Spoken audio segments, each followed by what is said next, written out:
freedom, improvisation. All right, cool. We have Ogura-san, and then Erdinch should be here too.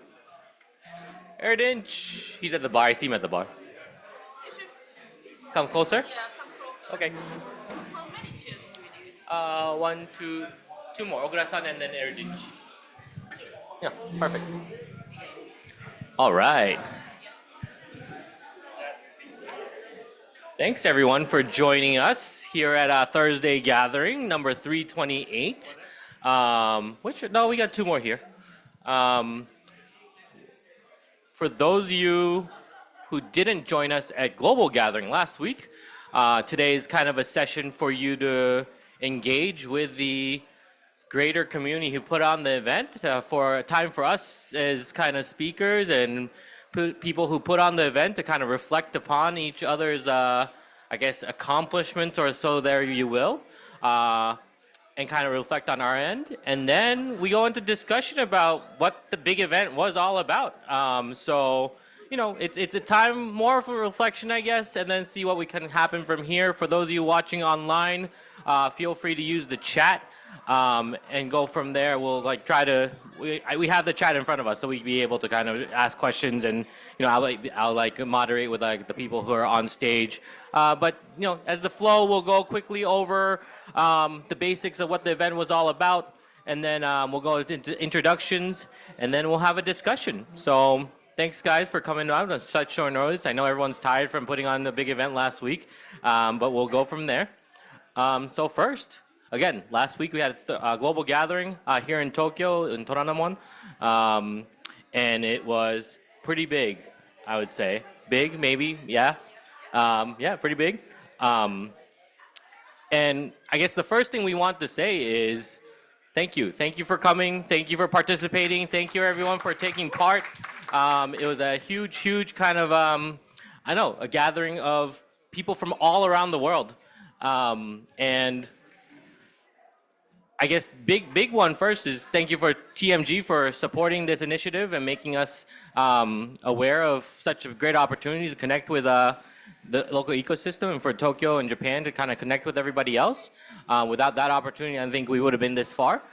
So thank you to TMG and then all the other sponsors and kind of partners that we were here together. So just as a quick recap, we had about 1,000 people at the event. 1,000. Woo! And then we had about 80 countries, 80 plus countries represented. Yeah. 84, I think. 84. And then we had more than 70 speakers, which spanned about 20 sessions. And these are all the pitch representatives and stuff like that as well. So we had a bunch of people over there. And furthermore, the posts, the reactions, and all these things just kept on coming.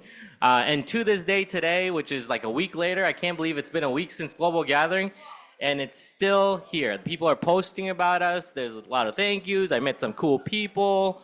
You know, I heard some cool sessions. And it was both in Japanese and in English. You know, we put on this global gathering, but there was messages from all over. Again, till this day, even today, I saw a new post. So yeah, we are really happy that, you know, we see this impact after the event. And 6 months ago, we started this project, and we expected to have 1,000 people in the venue, but we were kind of, not sure about that, but we made it happen. So I guess so, yeah. But thanks to everyone involved, you know, it's absolutely. It's huge organization. And here's some of the kind of like the reflections of the voices we heard from the community. You know, you can see exciting international connections. It was awesome to see such an awesome international community here in Tokyo. Discussions were great. There was lots of energy. I was just talking to a gentleman outside over there earlier, and he's like, once you walked into the space, he felt something just like, it was different than a regular Thursday gathering. We're part of a Thursday gathering right now. But he just said the energy, the voices, something was a little bit different that time. And obviously, you know, we average here about 350, 400 people a week. But in general, 1,000 people is 3 times that size. So that's a lot of people. And then, you know, I think definitely people want to come back and so on and so forth. So there's a lot of different feedback that we heard from a lot of people. So Again, if you have any sort of reactions to the event and you're there last week, we'd love to hear from you. We can send you this online and stuff like that too. But with that said, the impact keeps rolling. For those of you in person today and stuff like that, even in the outside world over here, a lot of people who are speakers actually came back today. And you can meet them today, you talk to them today. And I think today, on the other side too, we have a robotics session over there. For those of you in town, please go meet Mass Robotics. It's probably one of your only times this year you get to meet Mass Robotics here in Tokyo. It's a very good chance. For those of you watching online, you can click another link and go in that room as well and talk to them too. So yeah, lots of people, lots of impact. And with that said, I kind of want to start. Yeah, there you are, Fabian. Woo. Kind of moving it on. I was like, want to keep it as short as possible and kind of get onto the meaty stuff, which is everyone else who's here on the ground. So, Fabian, I think I'm gonna not pass you the mic, but you already have a mic. But talk about your tech meetup / career fair that you put on together. It was kind of a thing in the making for almost 6 years, 5 years, just about, right? Yeah, it's true. We've been talking about this for 5, 6 years. Yeah, 5, 6 years. We actually were planning to do it before COVID. Yeah, and exactly. then we kind of try to do it online. Kind of worked. But the real vision, what we had to postpone it, and we waited until last week to make it happen. The perfect timing, really. Yeah, that was the perfect timing. So I'm going to pass over the stage to Fabian. Tell me when to switch slides, but I'll give it to you, and then all of us will get an intro time and kind of talk about what we do, and then talk about the global gathering. So Fabian, take it away.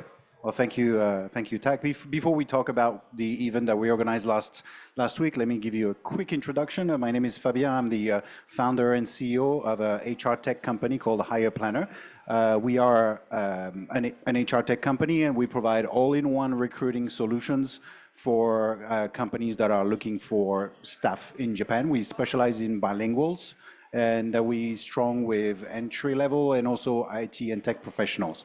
All-in-one solutions, meaning we do everything except headhunting, except recruiting. So we help companies to do job posting online, job advertising, employer branding content. We also organize career events, and agency management and application tracking systems. So everything is included, yeah. So this is just a more detailed, but I'll spare you. So we've got 2 layers. First layer is really to help companies to get more visibility and attract candidates in Japan. So we try to create as many sourcing channels as possible. And the bottom row is about optimization, how you manage your recruiting process internally. Yeah, thanks. Okay, so this is, I have to, before I get started, I want to thank again Venture Café and CIC Tokyo, who gave us the opportunity to organize this tech meetup / Japan IT career event. Really, the idea was to do a career event, but we didn't want to do a traditional one, which is why the tech meetup part is bigger. And I'll explain in a second.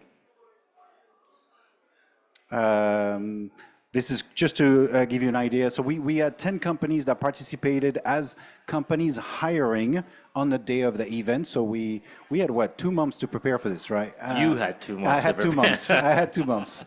And and again, but we made it happen. And I can't thank enough those companies that were so responsive. It's not easy to get companies that are really open to try things quickly without being prepared. Or they always want more time to prepare and make a great impression. But we had some wonderful brands that believed in the project and said, yeah, we'll be there. And yeah. Yeah, I mean, Fabian, we said, let's start small. And this is Fabian Small, by the way. 10 companies, 4 stages, all this kind of stuff. So yeah, one shot, one opportunity. You got to make it happen, right? And also we managed to get 12 amazing speakers to talk about various topics, but especially AI, the drone industry, Gen AI, and automation in general. So we were very lucky to have all those experts available, giving their time to share their insights. Yeah. So it was, again, the idea of the recruiting event was to not make it a traditional recruiting event where people bring their resume, and it's a little bit boring, to be honest. More and more people are interested in the cultural aspect of the company and building emotional connection with people. So, and also the problem with those traditional events is that they usually bring only a certain type of profiles. They bring either entry level or people actively looking. But what most companies are interested in is professionals that have a job, that are performing in their job, and they want to attract those people, but they rarely go to those career events. So to make sure that we really cast our net wide, we wanted to create an event where people can, of course, access career opportunities, but also learn something, self-develop, network, be inspired by the speakers, and finally have a good time and really be in a wonderful atmosphere like here at CIC Tokyo, and feel comfortable and be authentic and build some genuine connections. So that's what we managed to pull off last week, and it was great. We had my conservative guess was about over 300 people, but I just heard earlier today that the number of people that came here was about 480 people. That's a lot. That's crazy. We went above the original target. Yeah, so we were very happy. Start very small, right? Start very small. It's teamwork. Yeah, it's teamwork. We wouldn't be able to do it without Venture Café, CIC Tokyo, and also all the companies that helped us to promote the event beforehand. Yeah. No, 100%. And that's why the first slide was a thank you, right? It's thank you to literally everybody who's here online, in person today, and on that Thursday, because there's no way we would accomplish this with 6 months of work, anything like that, right? And again, like it's our first time putting on a global gathering together where venture cafes and community members from all around the world are coming to Japan. Normally when we do a Thursday gathering, global gathering, it's staff. It's for internal people to learn from each other's teams. This is our first time ever doing a thing where the community, everybody's involved. So, it's a stab at trying something new. And for you, sorry from one side of my face or my body for giving you only 2 months, but for 2 months this was a spectacular event, I think. So thank you, Fabian, and congratulations. Send me more. Thank you. Absolutely. All right, next, Erdinch, I'm going to pass it over to you and talk about your sessions, what the preparation was, the people that came by, the people you met, your experience at Global Gathering. All right. First of all, thank you, team, for giving me this chance to collaborate with you. That was great, actually. So, all right, our session was about how to make it in Japan. So how to survive and thrive in Japan as a foreign entrepreneur, the foreign entrepreneurs. We had a panel of 3 different successful entrepreneurs. One was Serkan and Tyson Batino, and also Alexander. So all are successful entrepreneurs, and as foreigners, so here. And the session was quite successful. People were even standing at the back of the room, actually. Some people, maybe 10, 15 people were also standing. It was full, actually. You had like 200 pre-registration? Yeah, but not all of them joined to my own session, so they scatter. But that's the game, right? That's the partnership. So it was, but thankful for the opportunity. But, I'm glad that they also able to join the other sessions. So some people came to me like, even though we came through you, but we joined other sessions, which is fine. The second event that we participated is actually the Women Entrepreneurship event, the X Factor. That Yuli, our co-director, was a moderator. Yeah, actually the same organization. Yeah, so it was great. What should I say? What else should I don't know. introduce? Maybe introduce yourself to everybody on stage, and what you do and what Yuli does too. Okay, so we are an accelerator program. I'm the managing director of Founder Institute. It's an pre-seed stage, a very early stage accelerator program that is actually part-time after 6 p.m. that every aspiring entrepreneur can join our sessions. It's the world's largest one in terms of the earliest accelerator program. So it's around 3 months that compresses the 2 years of learning, entrepreneurship learning, into 3 months. So it's a serious and equity-based program, actually. But we don't provide, that's the main difference actually than other programs. We don't provide investment terms. So what we do is we sign a special agreement that gives us investment rights in the future, which is capped with 2.5% equity. So we don't take equity, we literally invest our equity, we have to. Anyways, so that carried interest allow us to be able to invest in the next 15 years horizon. So what happens is half of the portfolio after they graduate, they sometimes bootstrap. Anyways, but half of them are able to get funding, so we actualize our interest in the company. Right? So it's a different program than most programs out there, and largest one in terms of earliest stage. So we accept more applicants than many other programs out there, but we don't seek a validation, but it doesn't mean that it's easy. Validation means like you don't need it in a full-time team, or you don't need to be in a full-time company, full-time in your own startup company actually. You don't need to incorporate. Just the idea is fine, but it doesn't mean that it's easy. So around 10 to 20% we acceptance rates. When we accept you, around 70% of them not able to graduate the program. It's a stress test for to validate your idea, get some traction, incorporate the company and so on. Incorporation is mandatory for graduation. Anyways, I'm an entrepreneur at the same time. I have my own company and actively running, but it's bootstrap company. So I define myself as an entrepreneur who supports entrepreneurs. And most recently, I'm on the process of launching a VC. Yeah, so I didn't, okay, is it? So it's not incorporated yet. So I'm on the process of figuring out things. I'm a student. I'm learning from everyone who is open to share the know-how. So my entire career is all about supporting startups, in short. So that kind of events and everything we do is actually pretty important for the Japanese society, for an entrepreneurship community overall, because pre-seed really requires on a very special touch, like very unique model to attract the companies, encourage people to become an entrepreneur. This is the hat that we are wearing actually, the responsibility that we are wearing. We encourage people to become an entrepreneur. So you try to find a job, we try to convince them to quit the job to launch us. When someone is quit the job and start entrepreneur, I say congratulations. Some people, get offended. Today I was talking about a lady that I said, she kind of offended, but I explained my reasoning, so that makes sense for her. Anyways, yeah. Thanks, Erdinch.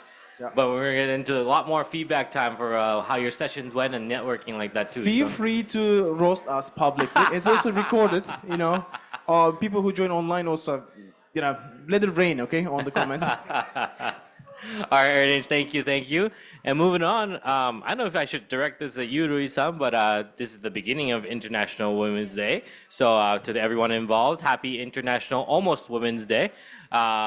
Yeah, it is. But Rui-san, I would like to pass you the stage and the mic to talk about your involvement at Global Gathering, putting on the sessions, etc. So please take it away. Yeah, Tatsan, thank you for inviting me as a speaker today, even though it was only 2 days ago. I'm Rui Nagamori, and I recently joined Venture Café as a program what is my title? Program partner, yeah. And I'm a serial entrepreneur, and my first startup is founded in 2013. Yes, it was, and it was about pre-born children's clothing. It was buy and sell pre-born children's clothing between mothers, and it's like vertical version of Mercari for children's clothing. And I ran that company for 7 years, and I exited in 2021. And I started my second startup in the same year, and it is about beverages, about CBD. Does everybody know about CBD?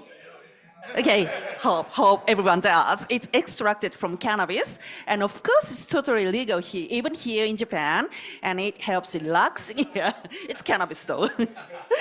And it helps sleep, it helps to relax and remove anxiety, remove pain, works well for health, and that's my second challenge as a startup. So I have 10 years plus experience as a female entrepreneur. that's why I'm supporting the ecosystem of startups as a female entrepreneur and supporting women as mainly and supporting this kind of community, of course. And that's what I'm doing right now. And what I was doing for Global Gathering was organizing the session about X Factor. And I told you that I recently joined Venture Café. And Taku told me that, Louis, we need a stage session about diversity and women leaders. It was a kind of sudden thing in January. As soon as you joined. Yeah. And I said, okay, we'll do that. And then I started looking for speakers and setting up the theme and topics. And then I organized the women leadership session, and which went very excited. And we could talk for we could go on talking for more than 3 hours, 4 hours, going on and on and on. And diversity and women leadership is the very, very important topics for us. And which is still, we still have a high wall in Japan, but I'd like to ask everyone that, is that the same thing in the world as well? There's women, we feel the kind of glass ceiling, or is it totally different in the other part of the world? That's what I'd like to ask more. And I have two questions today. One is about women leadership in the other part of the world. And the second thing is, what does Tokyo mean to everyone? Because, well, what do you expect about Global Gathering held in Tokyo?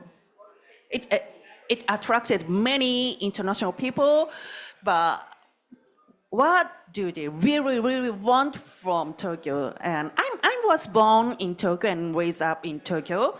So for example, what brought you to found a corporation in Tokyo?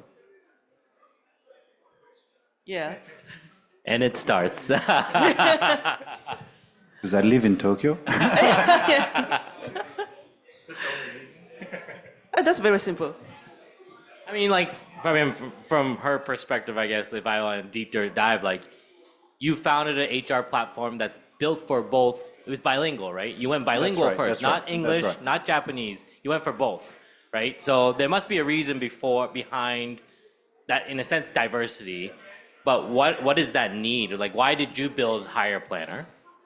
Well, in my situation, I was in talent acquisition before, so I experienced a certain level of pain in my job with some tools that were available. What do you experience? So I basically experienced Okay. some discomfort in my job, and I thought we can create a solution that's going to add value and make it easier for people who do that job. So that was the motivation. Of course, I was interested in global, but you have to start smaller. So I said, okay, well, I start my business, I will focus on Japan first. And once my solution evolves and is robust enough, then I will tackle other regions. So the goal has always been global. And that's one of the things that, Venture Café and Global Gathering Initiative, I think it's important, and it's a way of leading by example. So many companies, I feel, here maybe are not thinking global enough. They're still thinking quite domestic.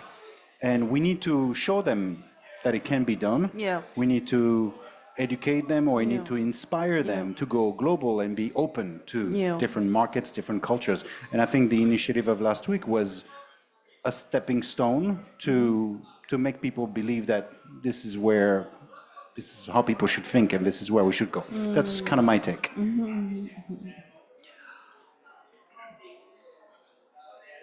The first part of the question, why Tokyo, right? Yeah. So in my case, I get early traction outside of the Japan, but from Japanese enterprise. So I get sales. I was able to make sales when I was in the Bay Area, the place that I met with Yuli actually at the time. So I got some Japanese customers there, because strangely enough, so I was in the Japanese community in the Bay Area. So in Silicon Valley, it's like, I guess, is it okay? It's okay, right? So I think everyone knows her, She used to operate a share house. You know her? I think it's okay. No, I Hitomi-san. didn't know that. Hitomi Takeuchi-san. Okay. So she was like running a share house, and I met there, and I was able to meet a lot of In Japanese Tokyo? people in the San In Francisco Japan. Bay Area. Okay, okay. So the house that I was staying in was in the Foster City. Anyways, so there I exposed with many and I met with many Japanese people actually in the venture community. It was so interesting. Like even venture capitalists was staying in that share house, like bunk bed. I'm literally talking about literally bunk bed. By the way, it's very expensive. Not Hitomi's house. The entire Bay Area is very expensive. One bunk bed is like $1,500. Anyway, was able to meet a lot of people. So that connections led to customers. So I get customers. So and long story, but anyway, I visited to Japan. So I got some clients more, like even as a visitor actually. But that's why I was able to come here and decided to move here. And Yuli and I become couple that time, so she said it's easier to visa and that sort of things. So we should move if you want, and we decided to do that instead of US. It's a lot easier, straightforward, good life. Everything was great, but it didn't go that way, So the COVID hit after that, everything slowed down. It was challenging, but Japan was very hostile for a place that we, both survive and try. So we find our way actually with the FI partnership because that allow us to build a community and things like that. That goes to your second part of the question, right? So we actually needed to build a platform for collaborations, which is our own company. This is how it emerges in the Bay Area. It started there, and here we also have some customers. It was finally actually a finder service. So people hire us for finding some partners to solve some problems. We retain a fee plus success fee, but it becomes a platform right now. Anyways, so I needed to build that kind of platform to build partnerships and collaboration. It worked. Then I needed to build a community to be able to try more, so to progress more. So we built a community, and we needed to build an accelerator that it was a necessity here in Japan. It wasn't like much like there wasn't any pre-seed startup accelerator back then, like 5 years ago. No, right? And no global accelerator program. Do you recall? No, Plug and Play was there, but their programs are kind of enterprise partnership type of programs. With all respect, I love them. I love Philip, but everything's great. Nothing is about the competition thing.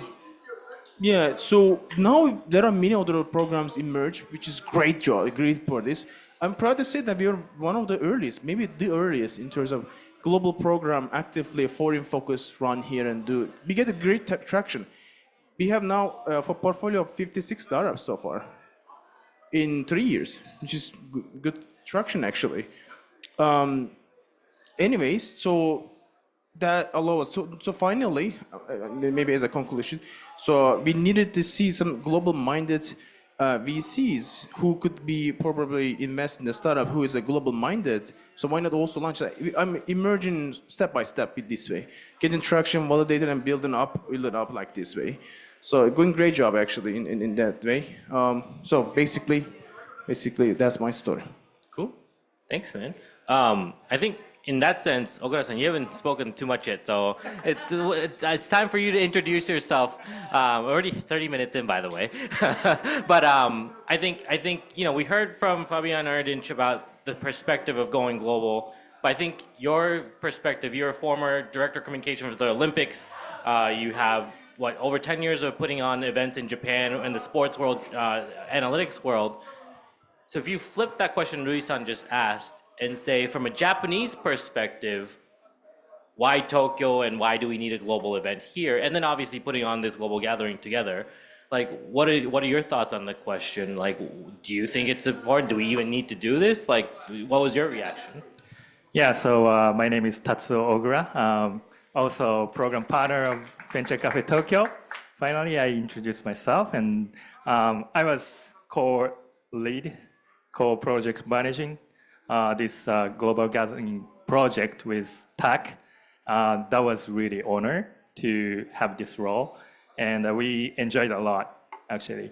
and why Tokyo, and what's the impact of having this opportunity in Tokyo. As Tak introduced me, I was International Communication Director of Tokyo 2020 Olympic and Paralympic Games, and that was a huge opportunity for showcasing Tokyo to the world. But unfortunately, we hit COVID-19 situation right before Tokyo 2020 happened. Fortunately, we delivered the game, but that was 1 year after, and without any spectators. That was huge loss for city of Tokyo. But Tokyo as global city, it's really important to have this kind of showcasing opportunities. That's why TMG started Sushi Tech conference like 2 years ago, I think. And this year, they will have another big conference in Tokyo in May, I think. We had a prize from them as well for Pitch to Tokyo. And so it is really important for the city of Tokyo as global city. It's a huge city.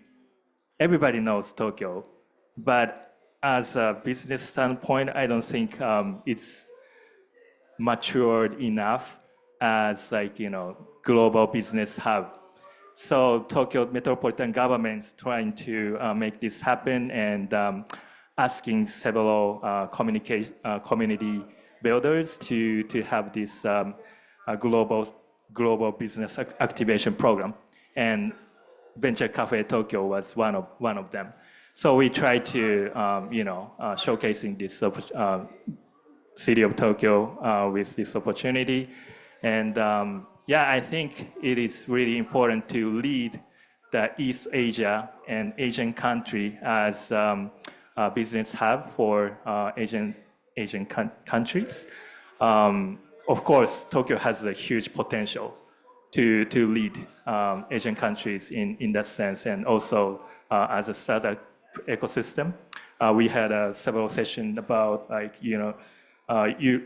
East Asian countries collaboration, and also we had some participants for Pitch to Tokyo from East Asia and several other countries and cities. So I believe Tokyo have a potential, and this is a great opportunity that we showcase.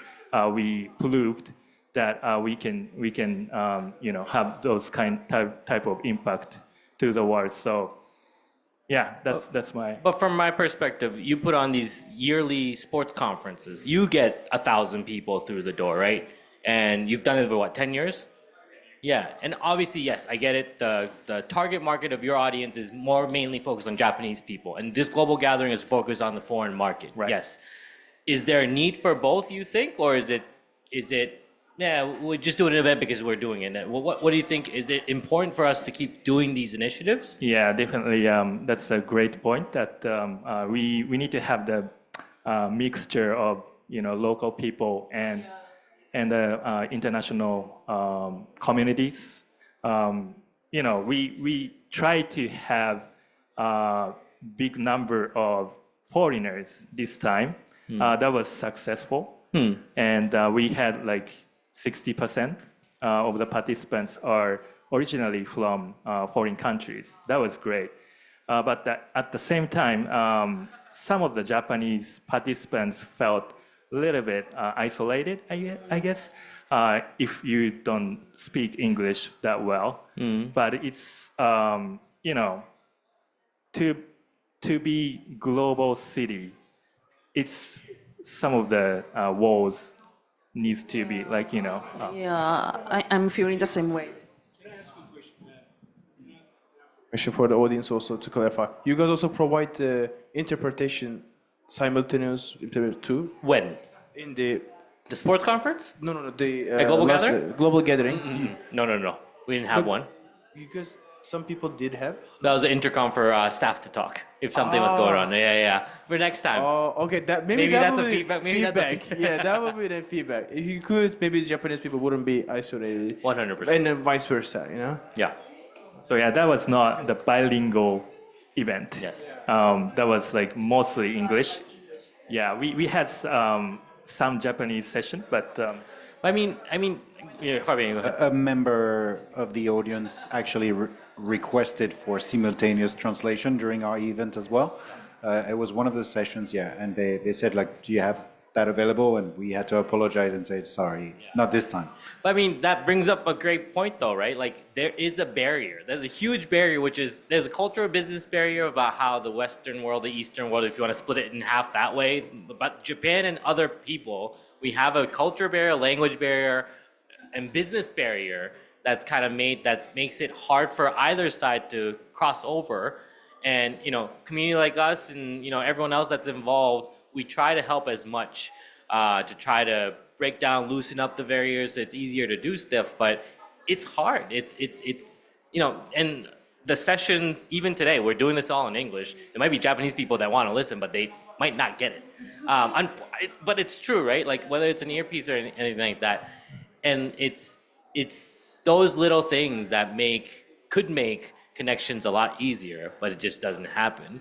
And I mean, that's technically a feedback right here, right? It's like, hey, like we heard that we needed simultaneous translation, but we just couldn't have. But like, do you guys have that within your daily lives too? Like, is that something that kind of plays into factor, whether it's your job or living wise or anything like that? Other countries, like, I'm going to compare Korea right now, but it's actually a very good benchmark for Japan ecosystem. Most of the events, even the small scale, they tend to provide. So this kind of default setting. So simultaneous interpretation.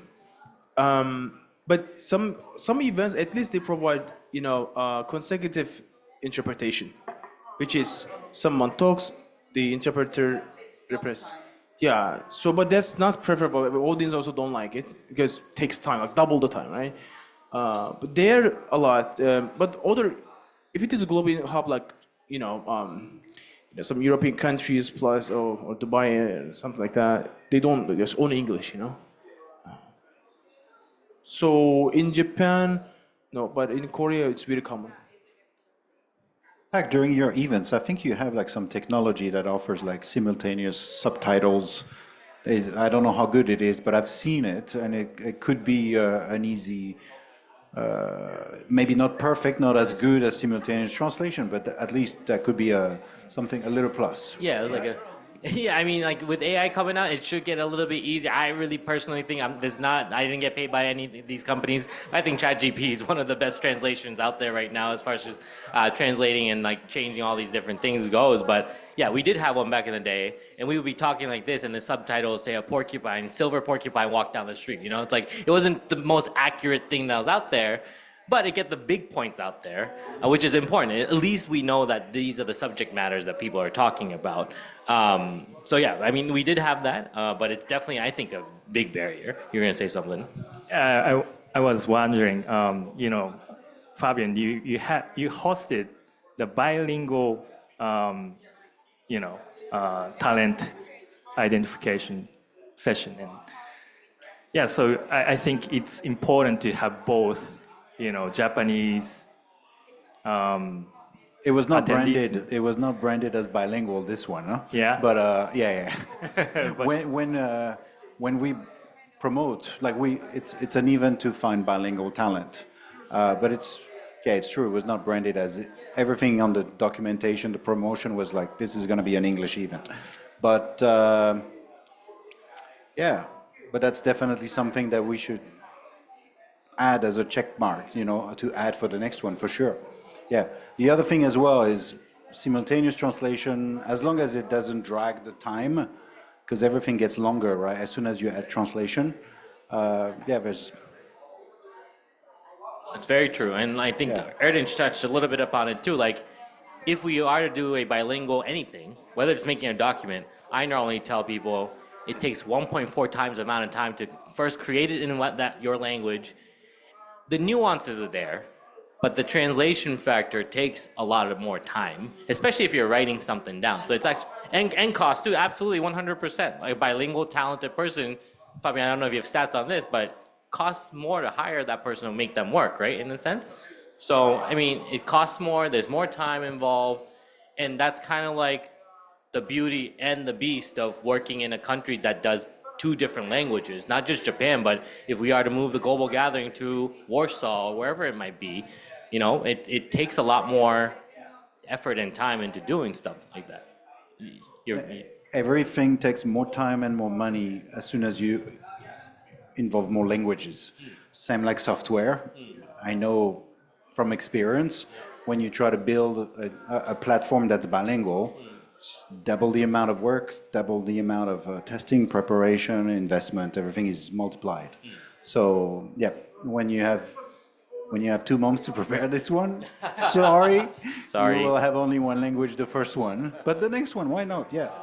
So it always makes me to come back to the same answer or question that what we really need is English school. English school, Yeah. all right. For startups, maybe? Oh, Yeah. that's interesting. Well, for example, SushiTech, I'm supporting SushiTech as well, and TMG is requesting that 1/3 of the sessions should be in English, but I don't think that could be a solution. Well, just making sessions in English doesn't solve anything. It doesn't make the community really international or global. So I'm not coming with the answer yet. That's what we need to think about next. It's hard, but it's true. It's very, very true.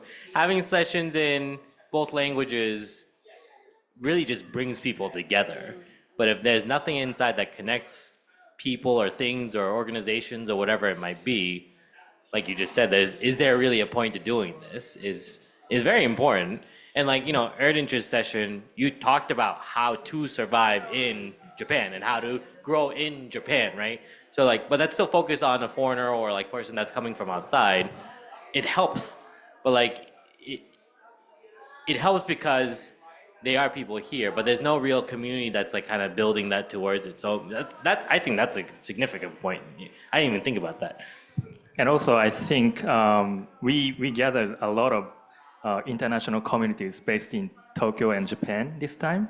That was great. But at the same time, I think we need to have more Japanese speakers to send out the messages to the world.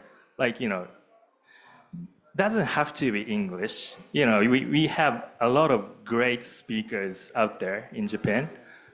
We need to have more contents from Japan going out to the world, even though it's in Japanese. If we have like, you know, the simultaneous translation, we can make it, and we can, you know, send out our Japanese content to the globally. And I think that way we will have more attention from the world. That's true. Slightly related to this topic, when we try to organize events, we always try to invite, you know, of course we pick up a theme, and definitely we'll add the language next time. But once we have that theme, we try to invite people that come from different background or positions in an organization. So for example, in my industry, well, this was tech meetup, but if I was putting an event, let's say on HR or HR tech or recruiting, I would never invite a panel of just HR folks. You know, I would never invite just one type of profile. So we always try to invite, let's say, an HR recruiter, a president, a CEO who is involved in recruiting, and maybe an agent, an agency, so that it helps to understand everybody's perspective. And I think the language is exactly the same, where you target different people and they become aware of, oh, okay, this is how they deal with certain type of situations or problems in the workplace. And I really think that it helps to connect those different jobs and titles, and because they understand, like, okay, I have this perspective, but this person has a different perspective, and it just really helps you to understand all different sides, right? And you connect better with people after you know what they're dealing with. Yeah, Rui-san, do you want to go in about why you invited, let's say, Robin-san to your session? I know it was a women-led session, obviously, but you were like, hey, we got to bring this person in, or we want to bring this type of person in. You want to expand upon why you did that and why you thought that was important too? That session was really interesting because the first of all, we had Lika from NTT, and we started from her, and then we need to find from some more people from various backgrounds, like you said, and it was really hard for us to find someone who can speak about diversity and women leadership as a man. It was really hard for us, and thanks to Tatsuo-san, we could have Robin. But well, whenever we have tried to organize a session about women leadership, all the speakers tend to be women. Yeah, that's a difficulty for us. But well, all the opinions tend to be the same kind of thing, that we were struggling with this kind of thing and that kind of thing, and we were having this kind of glass ceiling, and always discuss about in the same way. So that's why we need varieties of backgrounds and the viewpoint. I think it's super important. It like ties in, like it doesn't matter is it a gender problem or a language problem, whatever it is, that diversity is super needed because you need to know the opinions of other people and stuff like that. So I think that's important. Any other words you want to put in that topic? I will maybe echo what Robin said in the panel, which is really, it was really makes sense. He had a policy. Robin, if you listen to me, we love you. You're amazing. We love you, bro. We love you, bro. So they have a policy to not join a panel or any event that is all men. So he used a phrase for the all men policy, something like this. Says, if you wouldn't hear, so I wouldn't join, something like this. I don't have a luxury to choose, honestly, because we have multiple events that just join. But in his case, he's pursuing this, but sometimes mistakenly joining because someone canceled, a woman canceled there in the panel. It's very interesting, ideology. Actually, it really makes sense. So it has to be someone who is different, especially gender-wise, should be able to join the session to give the diversity, right? I mean, after he's pointed out this one, I check most of our events, unfortunately, mostly men. But it's not a deliberate choice. They are just more available around there, so we choose. So Yuli was moderating that talk, and Yuli also was actually kind of very amazing person because she's racially different. She's an Asian from Myanmar. Most people think that Burmese people are either engineers or working for a restaurant or students and things like that. So she was able to make it through as an executive and become an entrepreneur and represent the Japanese enterprise in Bay Area to launch their U.S. Subsidy, and then plus bringing an accelerator program, partnering, and then thanks to her, almost the startup ratio, the gender ratio is around 50-50. 50, half woman, half men, basically. So her perspective was also pretty interesting. The questions also pretty interesting. They articulate the necessity of that. Just want to add the echo, him and her. Yeah. No, it makes total sense. I mean, we always say isolation is the enemy of innovation, right? Like if you're by yourself, it's a kind of a similar thing where it's like without diversity, there's no real next step. Like you go down in one path. You need the feedback from other people. You need the opinions of other people. You need the perspectives of other people to be like, hey, can I justify what I'm doing or what we're doing together that will make some society? Because society is not one person. It's society for a reason. It's a lot of people. There's a lot of minds in that. One quick to add. Yeah. 80% of our employees are women, proudly, thanks to Yuli. Yeah. But we wanted to balance with the men, so recently we hired one more a guy to make it 70%. Most of us are women. They're just pretty smart and then valuable, so they tend to join because you need leadership. Now we become 10, we could probably going to be grow more. Yeah. Cool. And just FYI, we're already almost out of time. But with that said, I want to do two quick ones. One of is like, because of the event, did you meet cool people? Were you able to like connect with people? Like we were talking with people from Tokyo earlier, and they met 100 plus people at the event. Like they literally marked down how many people they met, and they met 100 people, and 30 of those people, what you said, were connections that they were follow up on. That's a 30% hit rate. Sure, it could be like baseball, it's a pretty good percentage, but 100 people in 8 hours is a lot of people. So like from your perspective, putting on the event, and I know Fabian, you managed a lot of different events and sessions and stuff like that. What were some potential things that came out of your running this whole CIC side, really, that you're allowed to share? I know there's some NDA stuff that you can't talk about and stuff like that. No, I just don't know which one to mention because okay. there was a few, and it's only been a week, so to answer the question, did you make any significant partnerships? Fair. New partnerships will probably take a little bit more time, Absolutely. but I'm really confident that many good things will come out of it. We've met some amazing people that we connected with companies as well that we didn't have the opportunity to meet before this project, but it was by combining the tech meetup and the career event idea together as one was a concept that people resonated with, and it really helped to open some doors for sure. Many companies said, when is the next one? So we need to talk after. Sounds good. The pressure's on me. Okay. Okay, you picked up the mic. Did you want to say something? Oh, you're not really? Okay. Erdinch, anything from your side, whether it's from the session or the networking side? Many, all right. Many. Uh-oh. Because I'm a networking junkie. You are, 100%. I like talking and mingling, but I didn't have that much time to be, because there were 2 sessions that we do, that much time to mingle, actually, but it's still a lot. And these kind of events, you guys doing a great job, actually, like amazing job.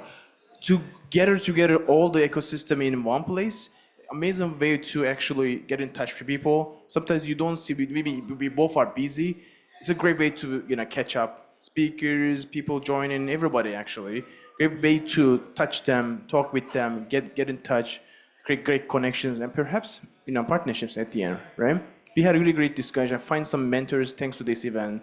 We able to catch up there. It's great. Thank you so much. No, absolutely. Arigato. I think I don't say this in the organization part, but whenever we run a Thursday gathering, I think of us as a Renaissance bar.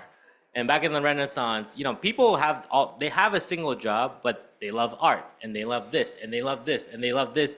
And the bar is a meeting place for people to come together and then share their ideas. So for Thursdays, every 4 or 5 hours that we're here, I always think that, we have a bar. So come sit on the stool, talk about sports, talk about, HR, and talk about whatever in my music. It doesn't matter what you're talking about in each week. The important part is that all these different community members are here and they have a chance and an opportunity to meet, right? We don't know what's going to happen. I don't control that. That's why we don't say, hey, meishu koukan shite kudasai, or change your business cards. We don't really direct how the community should act. We just set the platform for it. So I think that's kind of like the vibe of how we visualize at least the networking space to be each and every week. But I'm going to throw it back at you, Rui-san. You have so many hats, right? You have the organizational hat, you have the entrepreneurship hat, you have the women's leadership hat, so many different hats. Were there other people that you met that was cool that you want to follow up on? And did you hear anything, feedback? Oh, yes. This is what I got so impressed. The most is the staff members of Venture Café. Yeah, it was so international, and I got so impressed that the staff members were coming from the various areas, various venture cafes all over the world. Was so impressed, and I felt like that it's not a conference; it's a community. Yeah. And the Venture Café is differentiated from other conferences like Sushi-Tech. It's different from Sushi-Tech or IVS or BDASH or whatever. And That's what we are cherishing, and that's what I got. Awesome. Any comments from that side? Maybe from Yeah, I agree with Rui-san. And yeah, that was great opportunity to meet up with all the global Venture Cafe members. We usually just meet online, but this time, we can meet face to face, and we see each other. That's a great great time, and it's important to connect the ecosystem to ecosystem, and I think everybody was really happy about that, and everybody appreciated about this opportunity. So thanks to TMG TMG? for giving this opportunity to make this happen, and gathering all the Venture Cafe members from global Venture Cafe locations. So that's great. And I'm gonna go one more round because we are really out of time. And it's this question on the stage. And again, different perspectives from everybody, I think. Was there a takeaway from running an event and being together with all these different people? And it might be, again, small, minute something from your stage and be like, oh, I learned something new at your session. Or I was talking to this really cool person in the networking area and this is what I took away from it. It might be nothing. And you might be like, hey, like Fabian, you just said, it's only been a week. There's still a lot to process. So, as a closing statement, because again, due to time, we could talk for 3 hours like Luis said earlier. Is there something that you took away that you can take to your next step, aside from, let's do something again together? I get that point already. But yeah, you picked up your mic, so. Now, in terms of takeaway, I really think that after this event, I realized that recruiting events or even entrepreneurs is very similar to the music business. Music business, all right. Hear me out. So like when you're a music band and you're trying to promote your art, you're trying to promote your songs. The only way you have to grow your fan base, your popularity, is to go touring, is to do your shows, right? So if you're my industry is recruiting, so I would think if I'm a recruiter to promote my songs, meaning my job postings, I'm going to try to post them and promote them, right? But ultimately, if you really want to make a difference and get more visibility, grow your fan base, you have to do shows, you have to tour. And I really think that last week, that's what we offered to companies, not just for recruitment, but also entrepreneurs to promote their business, their ideas. We provide a platform to allow people to go touring and to do their show to grow their fan base. And I think that also it's very contagious in a way that you see other people do it, it really inspires you and gives you the confidence to do it as well. So we were talking about leading by example, and I really think that we can, by organizing more events like this one, we can really inspire people to do more, to take more initiative, and to get out there and promote their companies, whether it's to get investment or to attract talent. I think those are amazing opportunities for those companies. Thanks, Fabian. Rui-san, Erdinch, or Okura-san? Rui-san?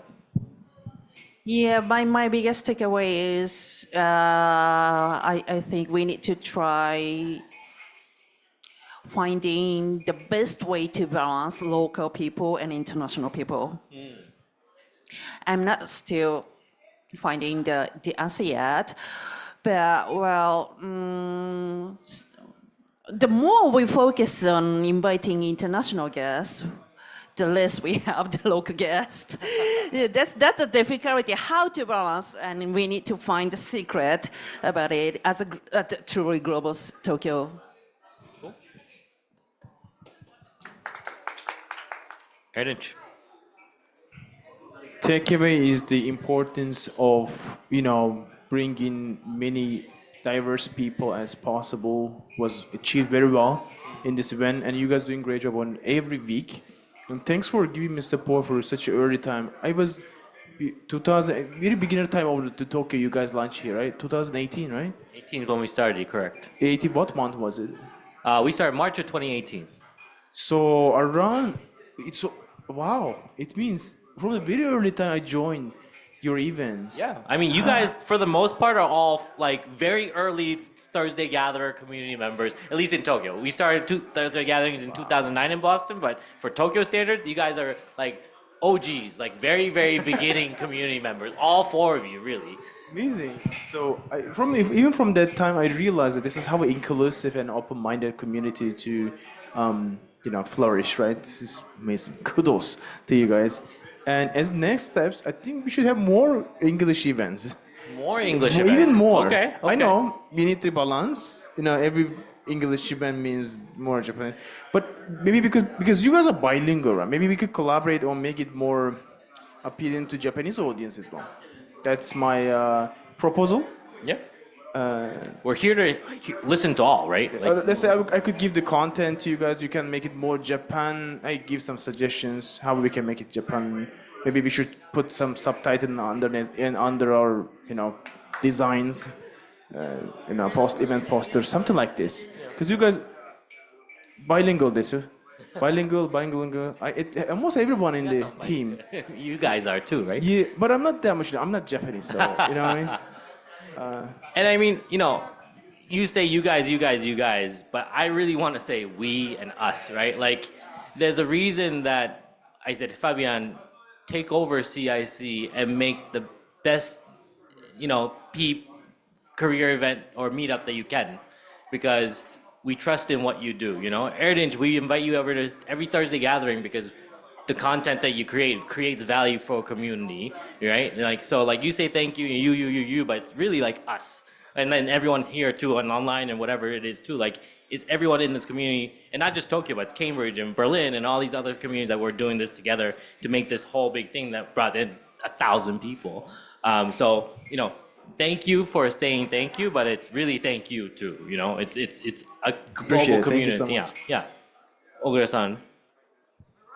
I think it's all about community. It was not conference that Luisan said. It's community, and that success was made by those connection of all community and the participants involved. So we really want to say thank you to everybody participated, and I think next step we're gonna have next one. Oh, sometime. Are you hinting that we're gonna do another one?